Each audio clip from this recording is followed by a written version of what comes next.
Get it in Jaffa's market today only. If you finish shopping at the Jaffa market, tasted the excellent wine, the grapes, and the figs, you like the fresh fish and you've already seen the city's treasures, then join me on an intriguing venture to our beautiful city port. I'm blocking your view, right? I better move out of the way and tell you what really happened here on the beaches of Jaffa.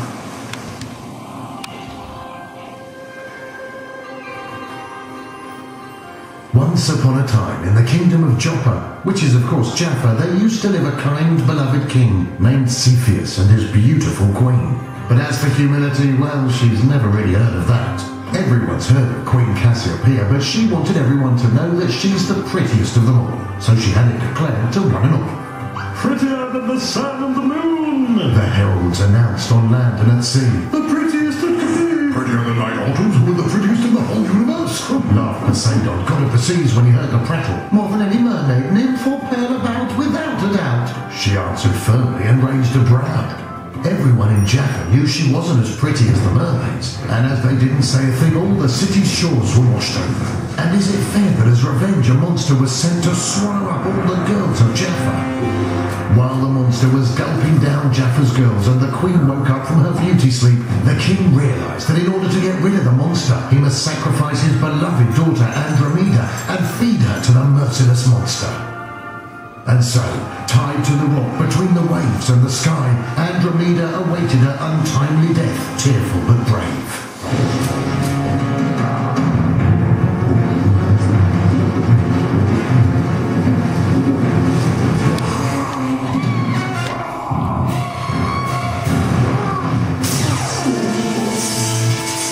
Yes, indeed, it was good old Perseus, armed with Medusa's stony gaze, the monster he slew the day before. And as befits a hero who saves our princess, Perseus married beautiful Andromeda in a lavish ceremony. The monster's probably just warm yellow sand on Jaffa's shore, and Andromeda Rock, the one she was chained to, is still there at the Jaffa harbour till this very day, under the starry skies overlooking Jaffa.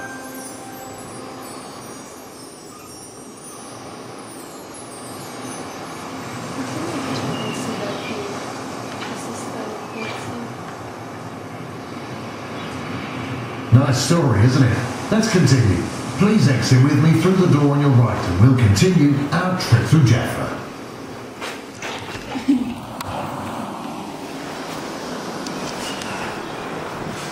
Ooh. Passage? I'm not sure where you were in Israel thus far, but if you go to Jerusalem, if you go to Akko, if you go to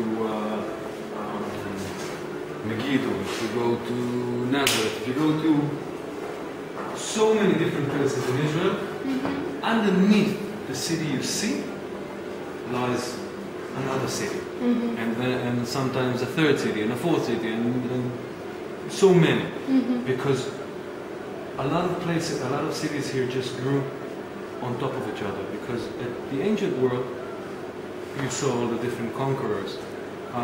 The habit was to conquer a city, set it on fire, cover it up, and build a brand new city on top of it. Like Akko. Like Akko. And like Jerusalem. And like Jaffa. Like Jaffa as well. And what you see here is the remainings of those ancient cities. Okay. It won't fall down, I promise. Basically, what you have here is remainings from 2,000 and 2,300 years ago. The bottom of the dig, that ground level, is the street level of the Hellenistic period. Meaning, if you came here about 2,200 years ago, you'd be standing down there, and above you would be sky. Right? Exactly. I mean, that's how this city climbs up. The first floor is of the Hellenistic period, as we said, but there was a second floor to this house. You see, beyond the wall, the low wall, you see the paved segment. It's the bottom of a second floor that the Romans built, because they had different ideas about everything. Basically, when the Romans take over, the whole level of the city just rises up. They still use the bottom for as a basement, basically, as a warehouse. But the living level climbs up to what we now call a second floor, which was destroyed at a certain point and covered, and a new city was built on top of that, and so on and so forth. And so forth. Anything between that floor down there and even underneath that, and the floor above our heads is artificial. It's all man-made. All those layers of building and construction. The city that we now call Old Jaffa is only about 200 years old.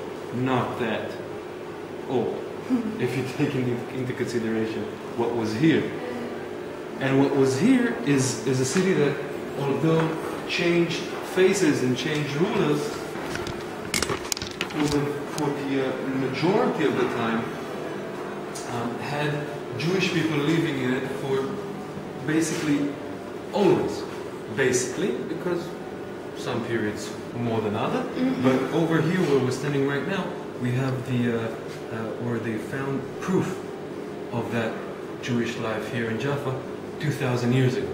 This little stone that you see right here, the writing is not Hebrew, I give you that, it's ancient Greek, but it translates into English roughly as Judah, Yehuda, which is it's a Jewish name. You can't really go wrong with that. Yeah. In the 9th year of Trajan, there was a Roman emperor called Trajan. His 9th year of ruling was 105 AD, meaning 1900 years ago, give or take. So there was a man called Judah living right here 1900 years ago. But Christianity is already around, and the Roman Empire is still pagan at that time. And we know about Jewish people deserting Judaism for different ways. And we'd like to know that this Judah character was actually Jewish. So how could we prove that he was actually Jewish? What could we find here to say that he's actually Jewish? Mezuzah. A mezuzah? It's a good idea. It's a very good idea.